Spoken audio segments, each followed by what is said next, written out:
बिस्मिल्लाहिर्रहमानिर्रहीम। अस्सलाम वालेकुम नाजरीन, मैं आपका होस्ट आपका दोस्त कमर शहजाद और आप देख रहे हैं बाखबर दुनिया न्यूज़। आज मैं आपको एक ऐसे किले की सैर करवाने जा रहा हूं जिसका नाम है रामकोट। आइए आपको रामकोट की सैर करवाते हैं।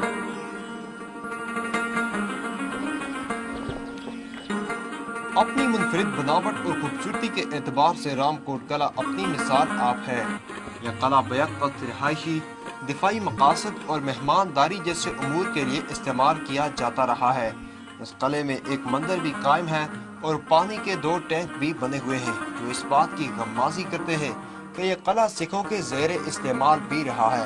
अपनी नोयत के एतबार से मुनफरिद तर्ज तामीर का शाहकार यह किला कई सदियों से रनुमा होने वाली तब्दीलियों और हुकूमत की अदम तवज्जुही के बावजूद कायम तो है, लेकिन हर गुजरते दिन के साथ इसका हुस्न मान पड़ता जा रहा है।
यह किला 3 अतराफ से मंगला डैम के पानी की लपेट में है।